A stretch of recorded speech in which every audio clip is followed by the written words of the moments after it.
Here are my here I'm here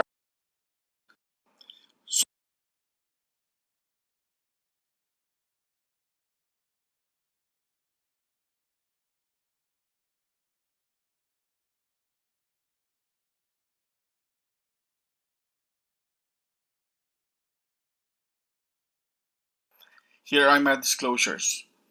I am very active on social media. In particular, I use Twitter to teach nephrology. Here are my objectives.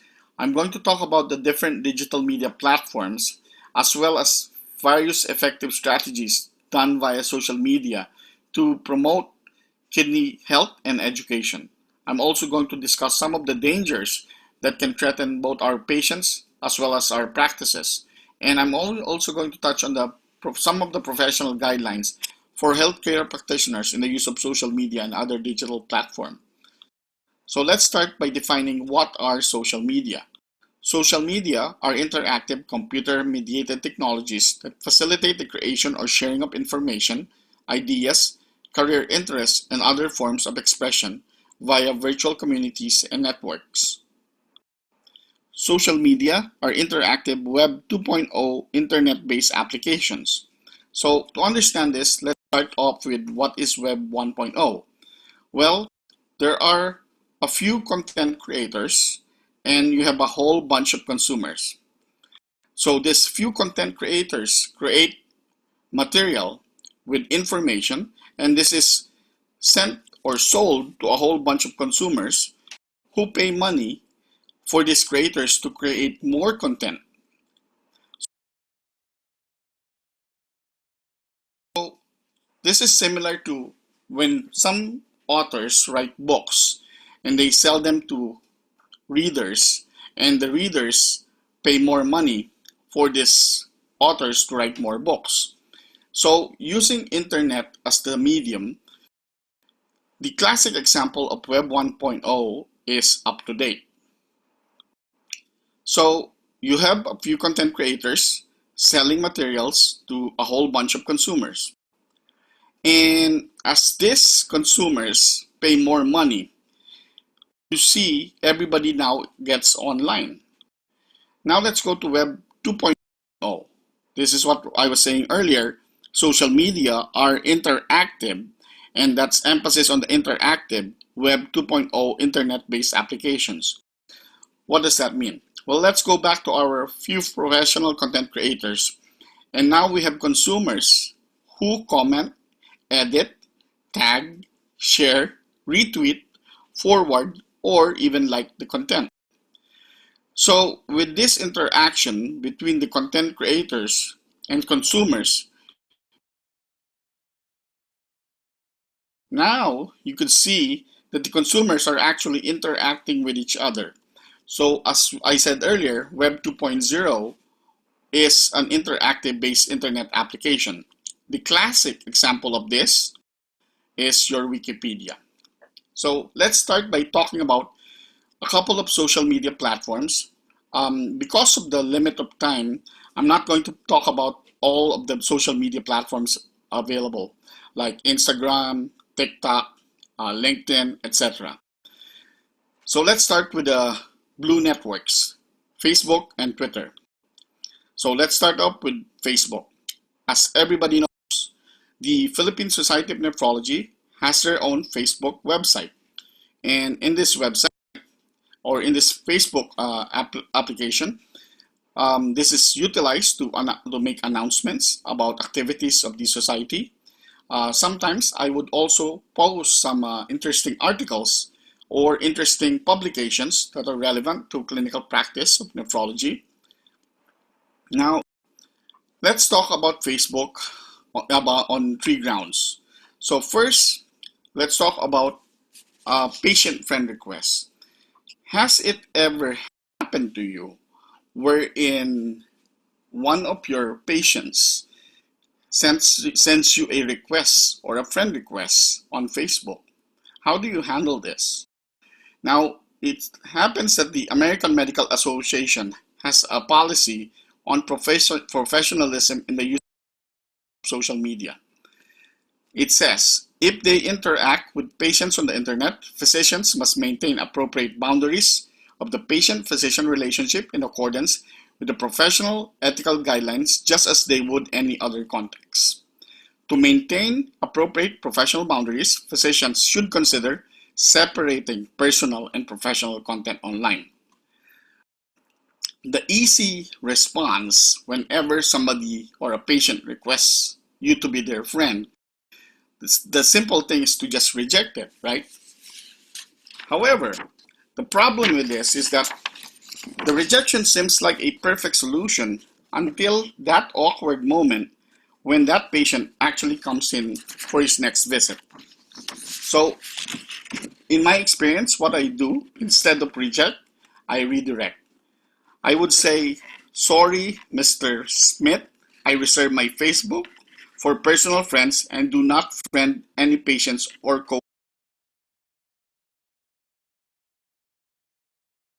co-workers. I do have a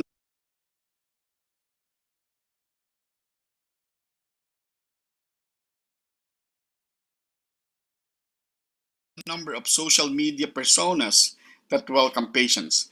You can find and interact with me at Twitter, or I would even recommend to call my office. So instead of reject, redirect. Now let's talk about patient privacy. So, patient privacy, whenever you talk about social media and Facebook, this is like the typical water cooler conversation. So, here are some guidelines. The Facebook Golden Rule: never share health information or pictures of someone else without their express permission. Never ever take pictures of patients and post them, period. Do not post status messages about individual patients you're working with, and don't even use initials or nicknames. Now let's talk about patient community. Facebook has been a platform utilized by several patient communities, and I'll show you here some examples. So as you can see, patients now are able to find support from each other in this platform, and you could see they can interact about their experiences with their physicians, with their illness, what are the new modes of therapy, so on and so forth. So in summary, when patient friend requests you, do not reject, redirect. When you think about privacy, Facebook is the new elevator conversation. As I said earlier, conversations around the water cooler. And patient communities, Facebook has forever eliminated the friction that keeps patients with similar illnesses apart. Now let's talk about the other blue social network, that is Twitter. Few words, incalculable value. To put it in perspective, Twitter is the second largest social network after Facebook. Now, this is not a Coke versus Pepsi pairing because these are different animals. Let me put it this way. Twitter is not Facebook. In Facebook, friends are a mutual decision. Everyone you are friends with is simultaneously your friend. Twitter, on the other hand, is asymmetric. People you follow do not necessarily follow you back. While Facebook allows you to connect with people you already know, Twitter allows you to meet people you want to know. So Facebook is where you lie to people you know, and Twitter is where you're honest with strangers. So before I go on, I would like to acknowledge some of you who are already on Twitter and is using this platform of social media. Unfortunately, I cannot include everyone here. These are some of the people whom I have, in one way or another, interacted, whether on social media or in person. So let's talk about free open access medical education, also called FOAM. And the term FOAM was coined in 2012 in a pub in Dublin. So what it is Phone consists of blogs, podcasts, tweets, Twitter chats, YouTube, visual abstracts, and infographics. So this is the sort of outline of my talk today. So let's start with the blogs and tweets. So here is Renal Fellow Network blog, and this is actually started by the late Nathan Hellman back in 2008. And it was originally created to provide a forum to discuss interesting nephrology cases, scientific papers, and other topics germane to nephrologists. And the goal was really to present cutting-edge nephrology-related research and challenging clinical topics in an easily digestible format. In 2018, the Renal Fellow Network began a partnership with the American Society of Nephrology, and to this date, it is in that format. So here's an example of a blog on the Renal Fellow Network blog. This is the Interventional Nephrology series, and this is handled by myself and other interventional nephrologists. So here you could see we talked about anticoagulation management in patients undergoing invasive procedures, as well as troubleshooting vascular access from early cannulation graft and the hero graft. This is another example of a blog. This is the American Journal of Kidney Diseases blog. And here, what we would do is we would select topics or articles from the current issue of the American Journal of Kidney Diseases and sort of summarize them and write the highlights. And sometimes we would create visual abstracts of these papers to make it easily shareable. So one of the differences that you have to understand is that blogging is really thoughtful, while tweeting is more conversational. While blogging is longer, thoughtful, and indexed, social media via tweeting, on the other hand, is more shareable and instant. So let's talk about Twitter. So 72% of physicians use social media, and in fact, 60% believe this has improved care. Twitter breaks traditional barriers in medical communication and facilitates both synchronous and asynchronous learning. So I want to show you here the anatomy of a tweet. So you can see here, this is the Twitter's name and username. You also have an avatar, and then you have a hashtag. And here, if you see this is the link. If you click on this link, it brings you to the paper that is being referred to in the tweet. If you click on the image, you will see the visual abstract that is shown in the image. And this is another image, and it goes there.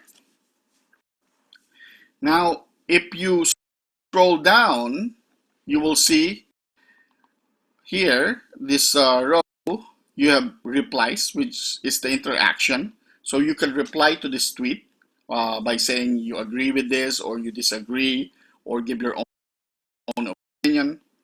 You could retweet it, which is amplification. You could like it, which is really an honor or a curation. And you could share, meaning to say you could send, add, or copy it. And on this other icon, this is the analytics icon, and it shows you the engagement. So what do you use Twitter for? Well, personally, I think this is a novel way of education. There are different hashtags that are used. I use the hashtag NepPearls.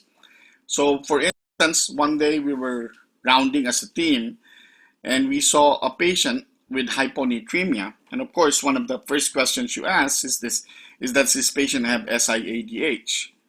So I pulled out this article, which shows you the different criteria, essential and supplemental criteria for SIADH. So if you click on this link, it brings you to this paper, which is the clinical practice guideline published by the European group for hyponatremia. And if you click on the table, you could see here the essential and supplemental criteria for the diagnosis of SIADH. And I would tweet that. So a lot of people who were not present during rounds will be able to see this, and maybe they could put it in their, they could bookmark it or like it or save it or curate it. Another time we were rounding and we saw a patient with ANCA vasculitis, and then one of the residents asked about the role of plasmapheresis in these patients. And so the Pexivas trial, which was recently published, was brought up. So I posted this key findings in the Pexivas trial published in 2020. And again, if you click on this link, it brings you to the paper, the Pexivas challenges, current ANCA-associated vasculitis treatment. And if you click on the figure right here, you will see what the study was all about and what are the key findings. So as everybody knows, this is where patients were randomized to receive plasma exchange or oral glucocorticoids, and you could see here that the oral glucocorticoids were non-inferior with reduced oral dose steroids in a rate of severe, as far as rate of severe infections at 1 year. So the next thing I'm going to talk about are tutorials. So what are tutorials? Well, a tutorial is a collection of threaded tweets aimed at teaching users who engage with them.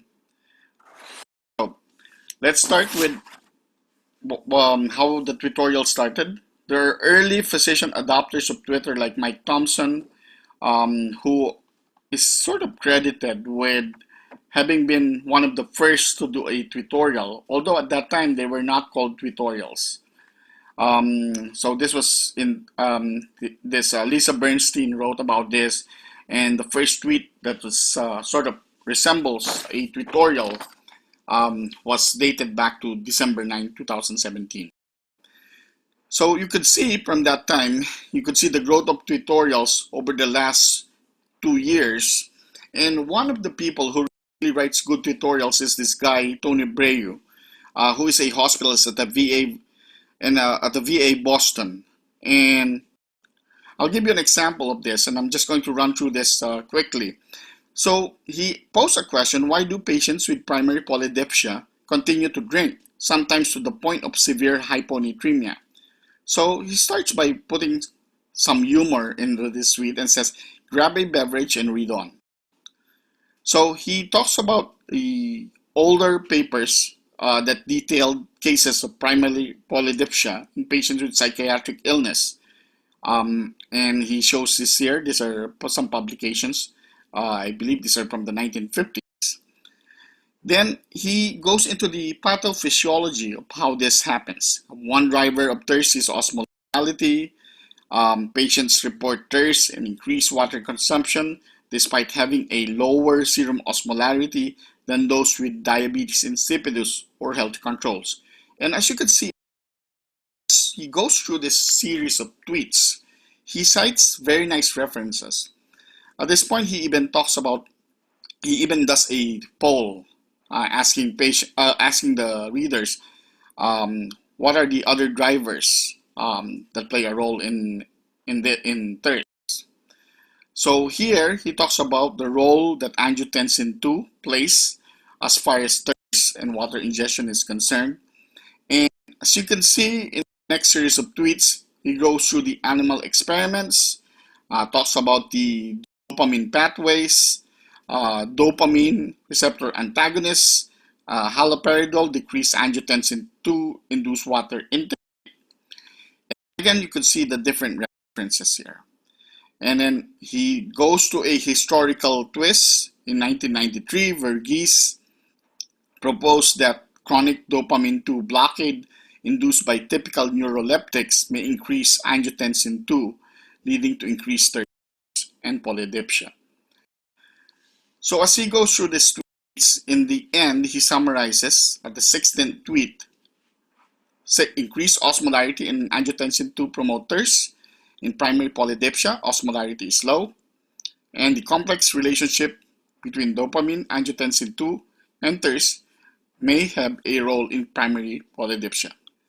So, as you can see, this tutorial, and just like any tutorial, is very, very difficult to do. It takes a lot of time. So for some of you who might be interested in actually doing the tutorial, heck, there's even a tutorial on how to do a tutorial.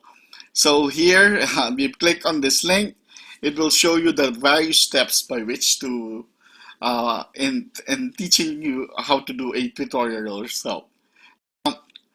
To Tony Bray's credit, he does a lot of these tutorials, and he actually has a variety of questions. Why is our thirst immediately quenched after the ingestion of water?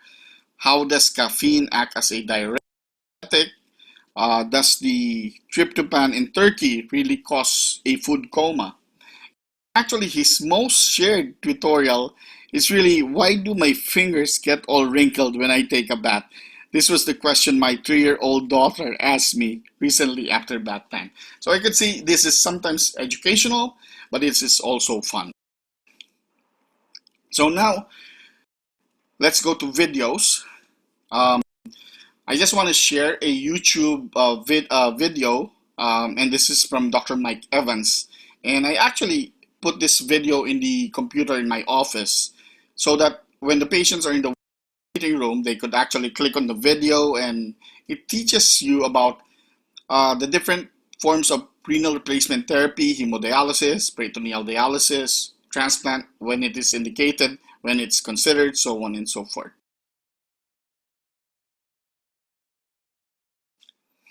Now let's go to audio. So audio, we're talking about podcasts. So podcasts are first generation medical podcasts. These are the lecture recordings on vinyl records and MP3 files a long time ago. Nowadays, we do see the second generation organic digital education, which is a democratized movement for educators and learners. So you could see here, this is for science podcasts. 46% of people who are driving listen to podcasts. 26% who are completing chores listen to podcasts, and some people even while exercising, 23%. So different podcasts available. There's the Curbsiders.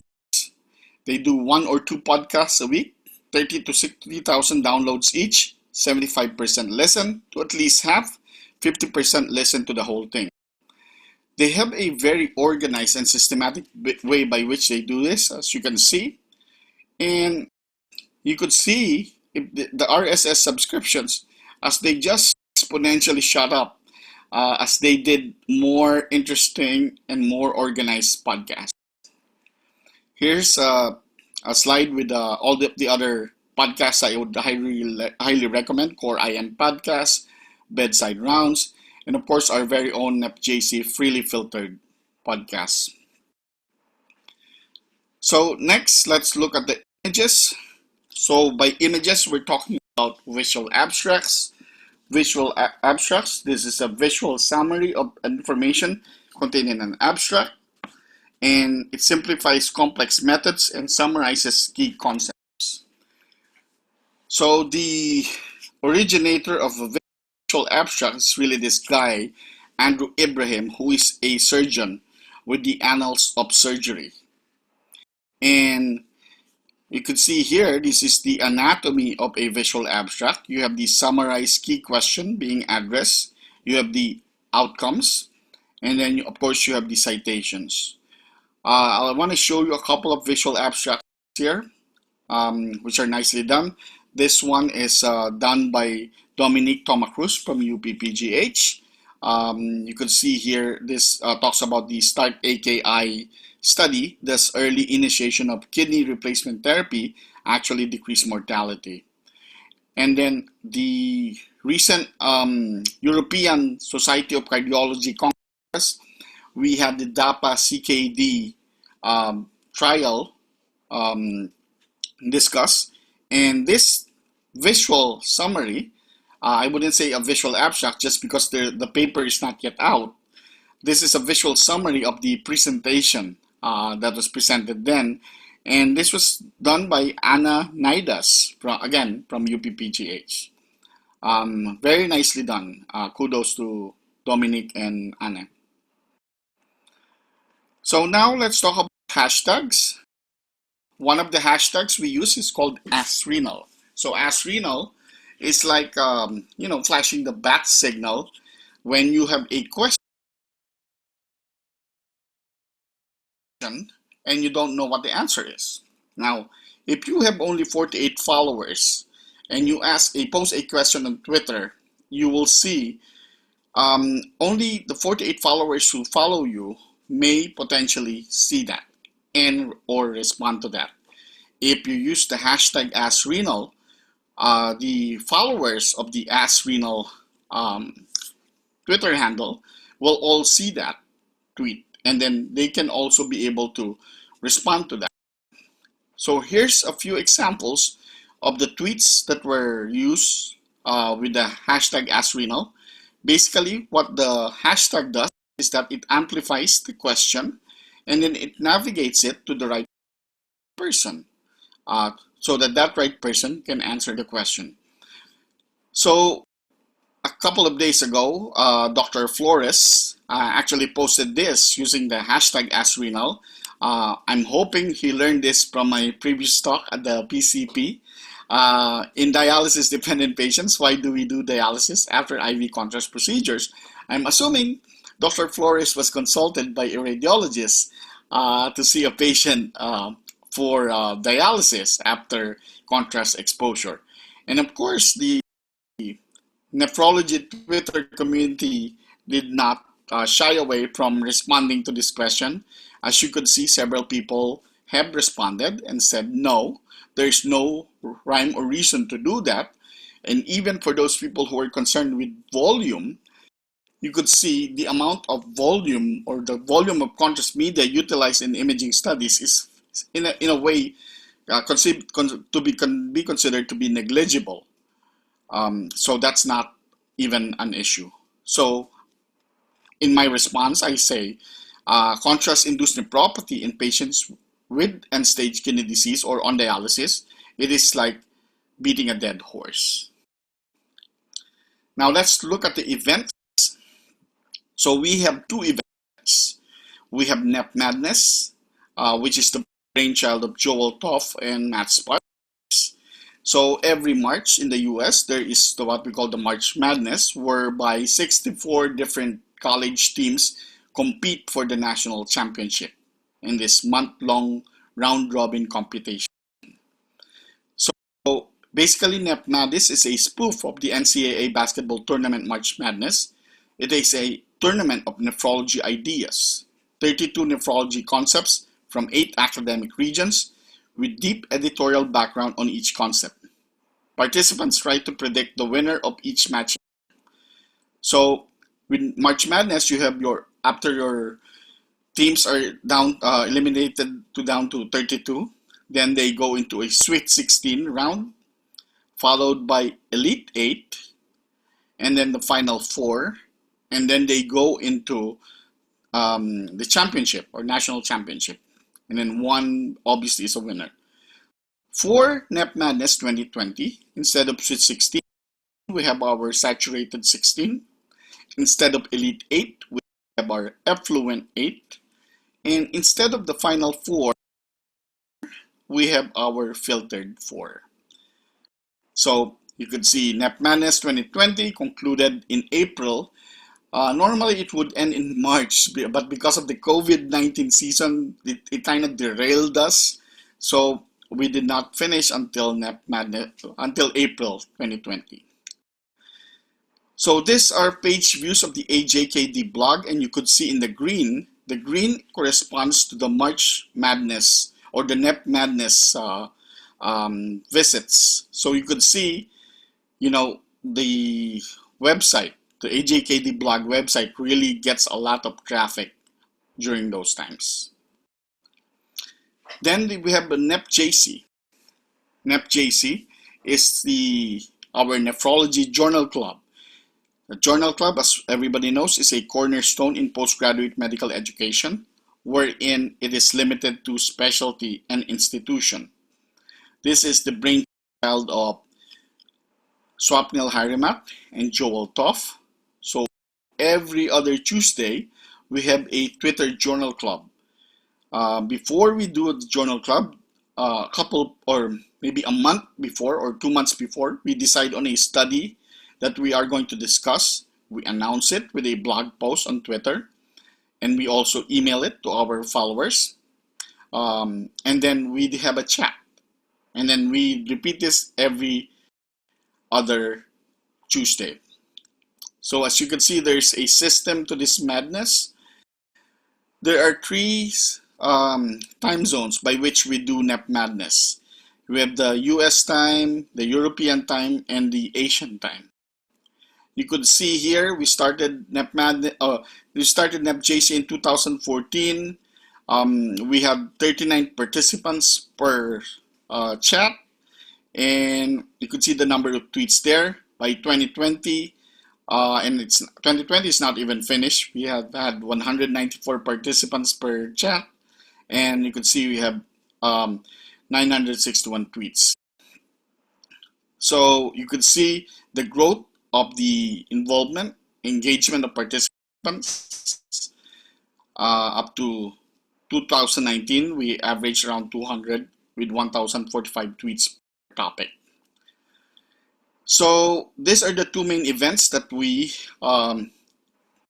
conduct. So as we said, NEP Madness 2020, it's a basketball tournament of nephrology concepts. 32 nephrology concepts all at once, followed by dozens of editorials. We use Twitter to talk about the game and trash talk to your friends. And then you can pick the concepts that match the picks of a blue ribbon panel. The Journal Club, on the other hand, will discuss one article with a summary and a visual abstract. We use Twitter to discuss the article with experts, authors, and docs. And we also ask, does this article help you take care of your patients? Meaning to say, how does this new study or this paper apply to your clinical practice? So NEP Madness 20 comes once a year, that is every March, with a hard deadline to submit your picks within a month. On the other hand, we have NEP JC, which is conducted twice a month, every other Tuesday. So if you're too busy for this one, you can wait a couple of weeks and there's another. So it is important, however, that students are taught how to use social media productively. And unfortunately, very few medical schools are actually equipped to teach this. So we know 90% consume, 9 would comment, and then 1 would create content. So the question is, how do we assure that medicine has a surplus of creators? So in 2015, we founded the Nephrology Social Media Collective, whereby we would have interns do a year-long rotation with us, and they will go through a series of social media activities on a rotation basis. So this is the first group of interns that we had, this 4 in 2015, and you could see how we have grown in our classes. Our biggest class was last year, class of 42. This year we have 28. You will recognize one of these is Dominique Toma Cruz, who is our lone representative from the Philippines, and she's really doing well in this class. This is a structure of the curriculum for our Nephrology Social Media Collective. So as you can see, everybody has their own responsibilities. But of course, work is the priority, and this internship is more secondary. So what has happened to our graduates? So as you can see, a lot of them have carved their own paths, some positions of leadership, publication, and even involvement with the American Society of Nephrology. You might recognize one of these people here in this page. This is Bea Concepcion, graduate of UPPGH, class of 2017, NSMC intern. And as some of you might know, Bea is now the Director of Renal Transplantation Fellowship at the Vanderbilt University. So you could see we utilize this with the theme of visibility leads to opportunities. This internship that we created develops active creators of foam rather than passive consumers. There's a nice white paper done by Mike Shapiro and his group talking about putting your social media, podcasts, blogs, and your other activities on a professional curriculum vitae and use this for promotion and tenure. Mark Walport said that science isn't finished until it is communicated. Why should scientists tweet? Scientists are a trusted voice for people without a background in science, connects you with your research community, and supports the generation of impact. However, we have to understand and we have to remember that just because something is on the internet does not mean that it is true. There are types of misinformation and disinformation, and I'm just going to go through them quickly. There's false connections, false content, manipulated content, satire or parody, misleading content, imposter content, fabricated content, propaganda, sponsored content, as well as error. It is very important that we spot misinformation when we see it.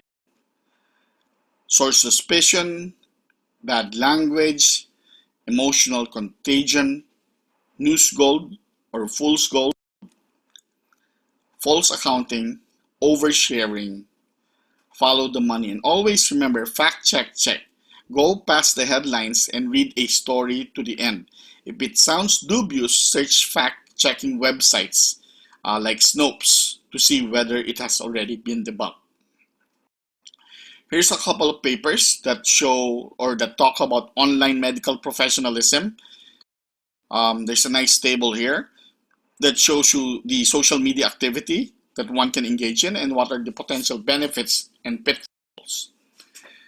I showed you this earlier. There's an American Medical Association policy on professionalism in the use of social media. Physicians are encouraged to routinely monitor their own internet presence to ensure that personal and professional information on their sites and to the extent possible content posted about them by others is accurate and appropriate. So it helps for you to, sometimes you can Google yourself, see what your name leads to. What are other people saying about you? Because either you define yourself online or someone else will define it for you. You have to find your own voice. Everything you say is written in pen and is permanent. When you start, you can stay quiet and just watch. Find people you respect and see how they interact on Twitter. Here's a useful 12-word social media policy posted by Mayo Clinic. Do not lie, don't pry, don't cheat. You cannot delete, don't steal, and don't reveal. Always ruthlessly and continuously prune your follow list. So Vince Cerf said that people say information is power. I don't believe that. Information sharing is power. People are more than willing to share information not because they are getting paid, but because they get a feeling of satisfaction that somebody else found their information useful.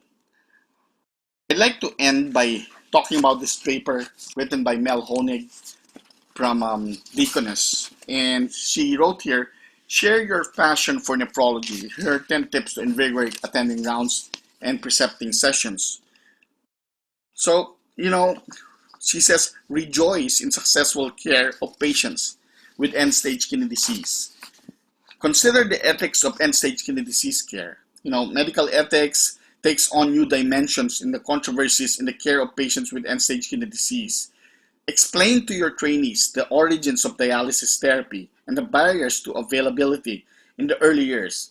Remember the Life magazine, which exposed the God committee that helped decide who lives and who dies, when the freestanding dialysis unit in Seattle had only 3 stations? Go to the bedside. The bedside physical examination offers numerous unique opportunities. First and foremost, teaching at the bedside allows the clinician educator the opportunity to model the caring and intimate connections that are afforded by the patient-physician relationship. Sometimes it's good to post questions on the fly. See this box one that I'm posting here. For example, question the dogma that serum urea nitrogen level is often elevated in an upper GI bleed from absorption of blood. And then recount the story of those 3 healthy doctors with normal kidney function, and this was in the 1950s, who had each a nasogastric tube inserted and then administered 800 ml of expired citrated human blood into their stomach. In that experiment, the serum urea nitrogen level did increase by a mean of 5 milligrams per deciliter over 5 hours, then returned to normal within 24 hours. When the same physicians ingested 180 grams of protein, the mean increase was 20 milligrams per deciliter. Sometimes these stories drive interest. I also recommend do calculations and make predictions together with your trainees.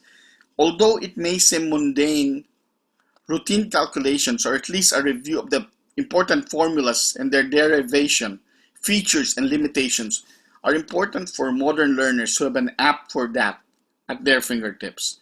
Students need to know the context in which each formula can be appropriately applied. Tell a great story. Review the landmark studies. Examine the influential articles that are provocative, not just entertaining.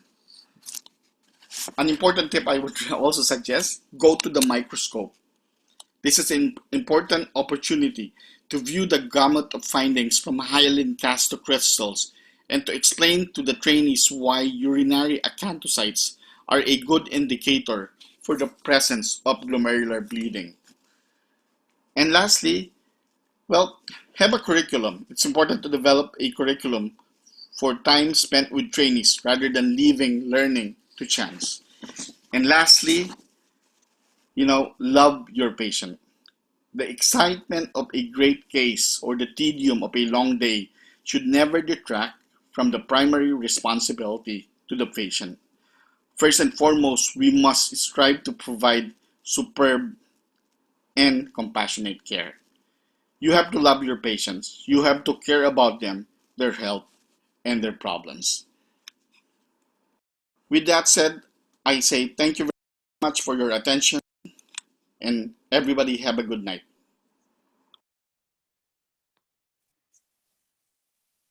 Thank you, Dr. Lerma.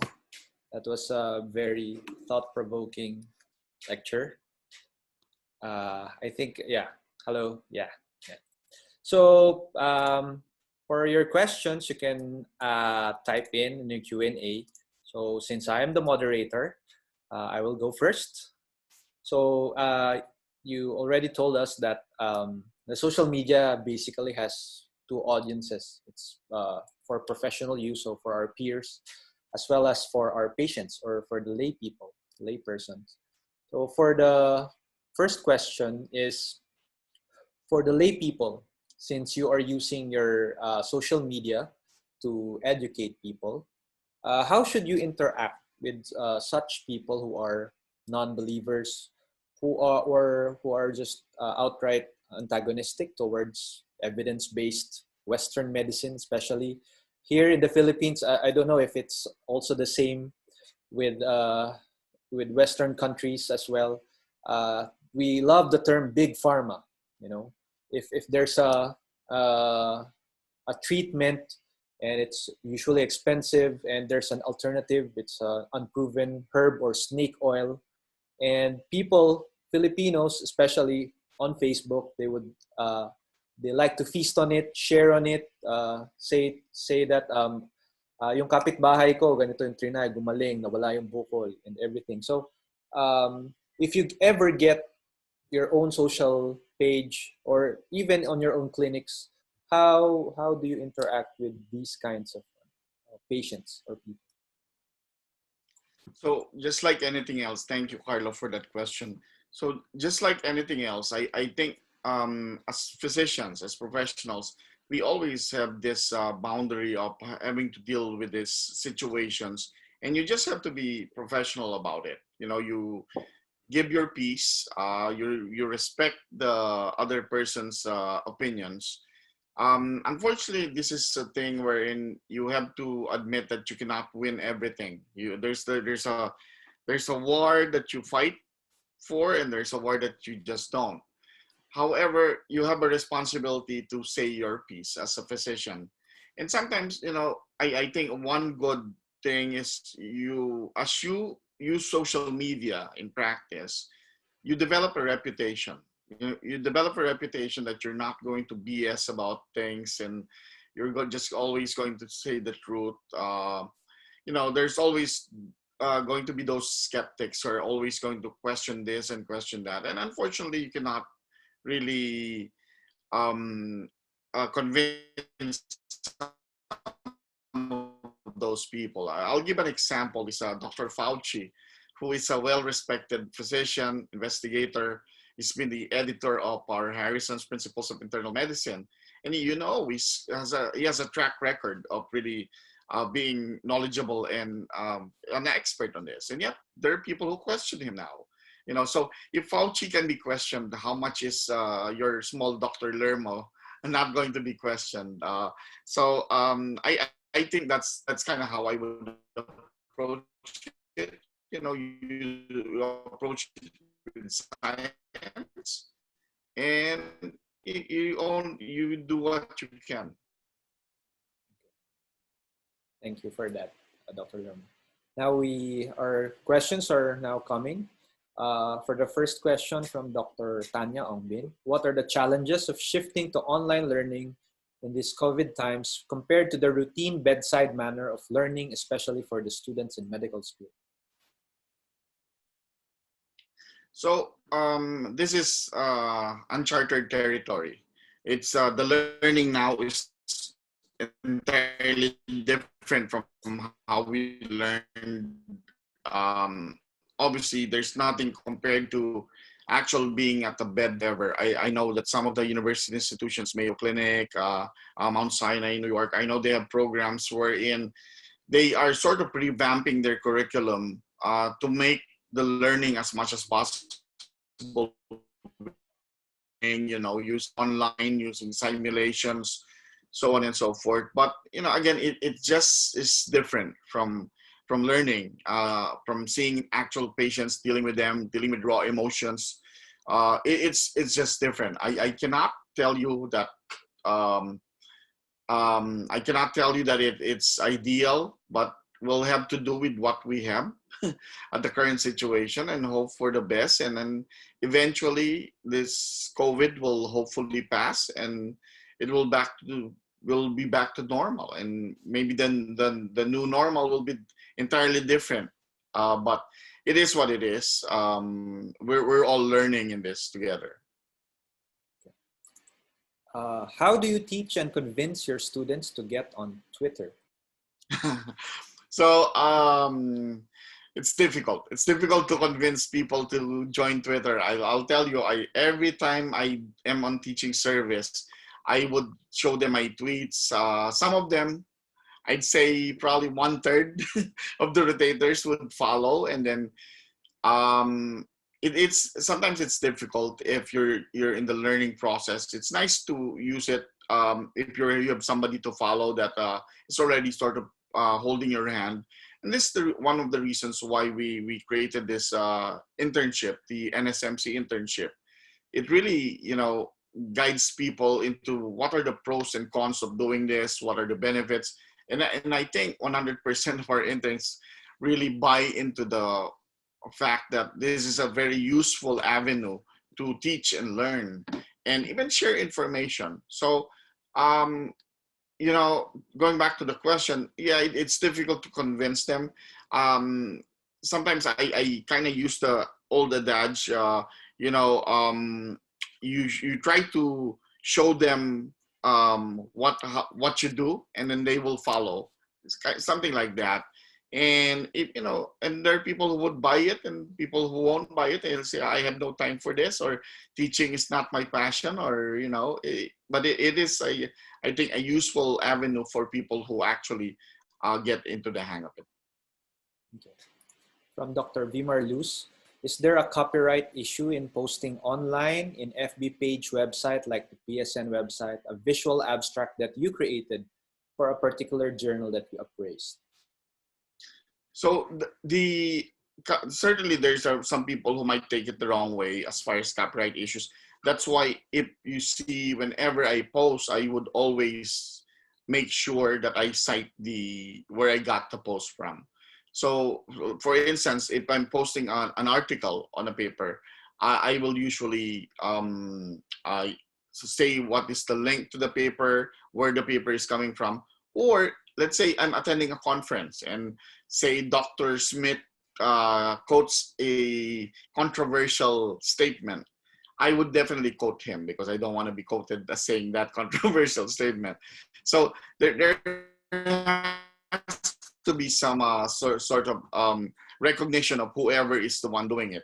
Now, you have to be careful because sometimes when you attend a conference and the speaker would say, these slides are confidential, you cannot share them. And sometimes the pharma slides would say this is confidential for companies use only.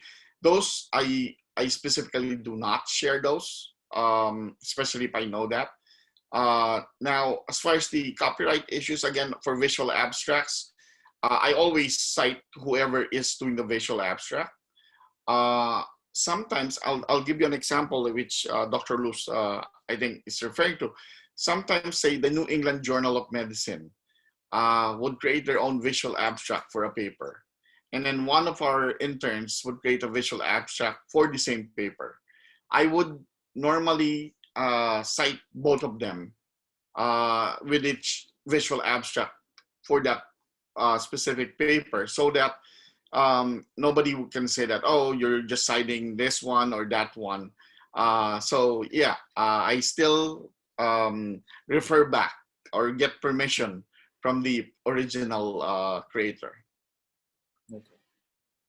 From Dr. Lynn Gomez, her experience is that patients or relatives will try to connect with her through Messenger, even though if you're not friends in FB. So is it okay to just block them outright? I think you mentioned about redirecting earlier. Um, you know, I if I understand it correctly, yeah, it does happen wherein people whom I don't know somehow have managed to get my email or even my Twitter account or send me a message. My common recommendation what I commonly do in those situations is I tell them, I don't give advice via this avenue. You could call me at this number, or you could come to my office. Of course, here in the U.S., we have to be very careful because the society is very litigious. So you cannot just tell somebody on the fly, oh yeah, why don't you order this, or why don't you get this or take this? You have to be careful about that. So I usually try to establish an actual physician-patient relationship formally rather than on the fly. Okay. Speaking of litigious, sometimes the infographics can be interpreted wrongly, especially in tweets. Is there a legal liability embedded on it if a bad outcome arises for this? Has this happened before in your experience, Dr. Lerma? Yeah, I wouldn't be surprised if somebody did that. And anything can happen. I mean, but the point is well taken. The way it is when you that's why when you tweet something or when you share something, some information, I usually give context to it. I think it's important to do that. And you're right. Even if you put the right context, somebody can interpret it the wrong way. Um, I don't think I don't think that would stand up in court. Mhm. Uh, but again, who knows? Anybody can sue you for anything, unfortunately, especially here in the US, even for the most ridiculous, mundane stuff. But uh, it is, as an educator, it is what we do. We read the paper, we interpret it, and then we post it, right? We teach it. So I always kind of sort of look at that aspect of it. From Dr. Ray Tan. How did you grow your portfolio from writing books, being active in social media, teaching trainees, and clinical practice? How did you start? And it's mind-boggling that you still get to follow Marvel. Yeah, look at the background. Yeah, well, with great power comes great responsibility, right? So, Yes. I started with a dream. I started with a dream when I was doing my J1 visa waiver in North Dakota. That was the first time that I said, you know what, I think I can write a chapter in a book, because I was preparing for my board exams, and I said I think I can write a chapter for a book. I came across a guy who was connected with McGraw-Hill, and he said, you know what, why don't you become an editor of a book? And I said, oh, can that be done? And he said, yeah. So everything started from there. And then I met Joel Toff, uh, actually online, because of one of his books, called the Fluid and Electrolyte Acid-Based Companion Book. And we developed a friendship. And I have to acknowledge Joel's role in my developing my social media persona. When I started on Twitter many years ago, Joel was the one that told me, "Hey, dude, you need to put a picture. You need to unlock your account so people can see what you're saying." So that kind of started it for me, and then ever since, Joel and I have collaborated on this and that, and he is my mentor, so to speak, on social media. Yeah. So really, you have to find a mentor to guide you and grow your social media circle. From our anonymous attendee, and this is a very topic close to everyone. What is your view on Sci-Hub as a way of accessing pay-to-read journals? Thank you.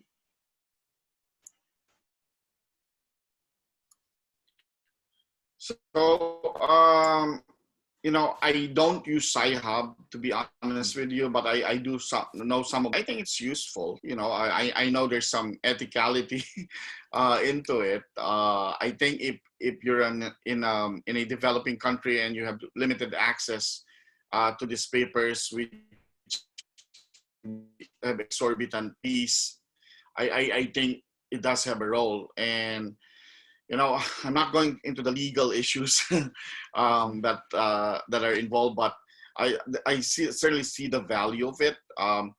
Put it this way: if I have a subscription to a journal, and you, Carlo, ask me, "Hey, Dr. Lerma, I want this paper, but I don't have the money to pay for this subscription," I'll send you the PDF. Am I Noted. in violation of the law? So again, you can interpret it that way. It's just that situation between you and me sharing an article on PDF is Sci-Hub did it on a bigger scale with Mhm. more people. Yeah. So, and besides, I'm not charging you for the sharing, but Yeah. Sci-Hub, again, uh, there's that component to it too. Okay. From Dr. Danny Yu, many doctors here in Cebu and Manila and other major cities are resorting into telemedicine and electronic consults with fees. Is this happening also back there in the US? And do you highly recommend it for newbies?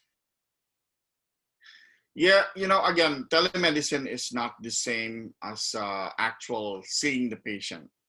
We resorted to telemedicine, obviously, because of COVID. Now, before COVID, telemedicine was already in existence.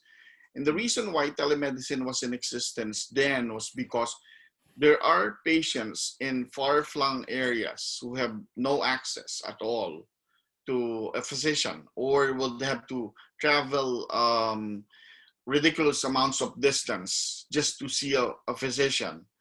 And so telemedicine works for that. But with the season or the COVID era, with isolation, social distancing, and everything, certainly it fits that mold. However, it's difficult to evaluate a patient, to be honest. So it works for probably wellness checks, patients with stable creatinines, at least from my standpoint. But when the creatine starts standing up, patients started having more proteinuria. Sometimes you have to see the patient. So here in the US, telemedicine is in full force. Actually, the CMS has mandated that telemedicine is paid the same amount of fee as an actual visit, at least I think only until December, and then they will revisit the rules. So when COVID struck, I started seeing telemedicine in the clinic, and then nowadays my patient list, some would want to come in person, some would still want to do telemedicine. So it's now a hybrid of both, kind of. Okay. Again from Dr. Vimar Luz, and I think everyone is interested. Is there an age limit for social media internship? So I think it's pertaining to NSMC. Is it open to every There's no age training limit. level? There's Yeah. no age Oh, limit. There's no, yeah. It is not limited to physicians even. It is, we have had people who are renal administrators. We have people who are nurses and medical students even. So no, it is not limited. And anybody who is, who really has the passion to do this, I think it's worthwhile doing. once we get on Twitter, how do we know who to follow? Yeah. Any tips? Um, so it's I think when I started on Twitter, the first person I followed was Joel, obviously, because Joel Top is Joel Top. But I usually start with the societies, organizations related to nephrology. So the American Society of Nephrology, National Kidney Foundation. I started off with that, and then I started off following Joel, and then I look at the tweets of the people he followed, and then I would follow some of them. And that's how I started following. And then again, when you join Twitter, you don't have to speak out right away. You can just start observing and then get into the conversations. When people are talking about this and you have an opinion on that, say it.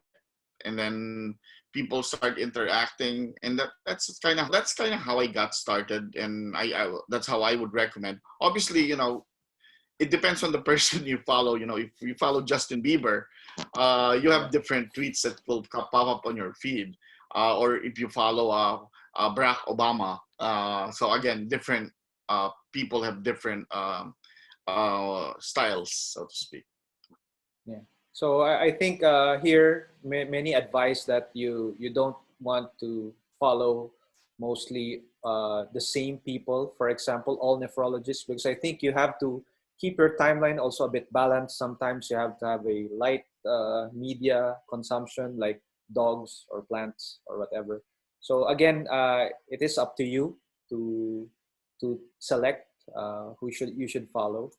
And again, I think that was a very productive evening or morning back there. Again, thank you very much, Dr. Edgar Lerma. Hindi po halata pero most of us are fanboys actually of you. So yeah, it's a great pleasure to have you here. And before we end, let me just announce. Wait a minute. There is on September 16th, same time, we will hold our research presentation for the fellows in training. 6 p.m. Here in the Zoom. We have a link already. So yeah, there. Again, thank you everyone for joining us. And I hope you had a great time. We had a great time. Thank you again, Dr. Lerma and Dr. Perez as well. And see you again next year. I hope we have we can hold a live, no, not just a telemedicine or a virtual convention. Okay, thank you everyone. Have a great night. Have a great morning, Thank you Dr. very Lerma. much. Thank you.